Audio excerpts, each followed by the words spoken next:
19 News Center, powered by Franklin University, Ohio's #1 nonprofit university for online degrees. This is 19 News.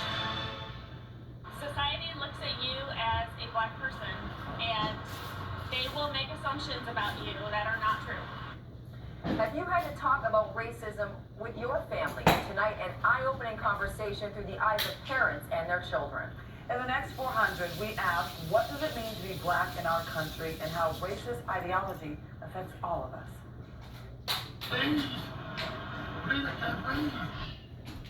It's just pain and anger. I was grieved because here was this man begging just to breathe. The chilling cell phone video of George Floyd, his death while in police custody, seen across the world, sparking outrage, protests, and a cry for change. A wake-up call that racism is an epidemic in our country. Our white friends, they're angry now too. It is an ongoing conversation for Scott and Audrey Embacher. The couple is raising 2 adopted sons from Ethiopia. I sat down with the family at the Ethiopian Cultural Garden in Cleveland, a place they help bring to life as a way to embrace and honor their children's culture. They say as white parents raising black boys, the reality of racism can't be ignored, and that it's always been their responsibility to educate themselves and their children. We don't have the same experiences that we know that they're going to have. He's a black teenager, and the stereotypes that accompany that could be jeopardize his safety. So that's something I have to think about. A world where words and thoughts matter. He said, go back to Africa, you don't belong here, you have Ebola. My kid is seen as aggressive, the white kid is seen as hustling. Everybody should be treated equally.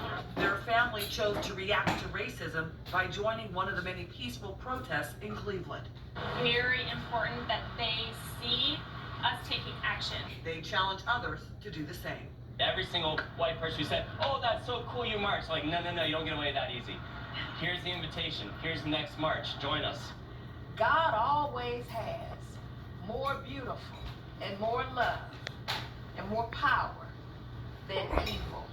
Pastor Christine A. Smith and her husband Aristide rely on their faith to help guide them in conversations about racism with their family. They too have prepared their daughter and sons for what they may face and are troubled by the cycle of hate that still exists. Here we go again. Here we go again. When is it going to stop? This impression that they are aggressive, they're overly sexed, that they're going to steal something. And so we have taught our boys in particular that you have to be very careful.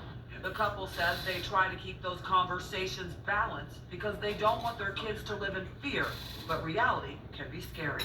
When I see the police, I get a little nervous, but I just keep on walking because they don't do anything. Why do you get nervous? Because I don't know, I don't want them to hurt me. I don't think, unless you're black, you can't really understand what that feels like, what that heaviness feels like. And it just made me angry. Child clinical psychologist Dr. Marshina Murray says those feelings can be overwhelming.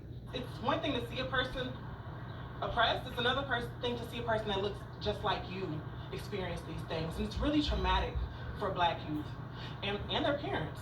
Dr. Murray says it's critical to listen and talk about those vulnerable feelings. She says racist ideology can create deep emotional wounds. Talk to people that might not be where you are on the stage of readiness to be open, to help shift people further along. 2 different families with the same message, the hope to erase racism. Don't paint with a broad brush. We should already be accepted in the world. Care a little more. There is a gap right now between what the world should be and what the world is. And Aaron, I really have to thank those families for sitting down and talking with us. Having this conversation is so critical in order for us to go down the path of change. Absolutely, very brave of them to share those stories, and certainly a big topic of conversation right now.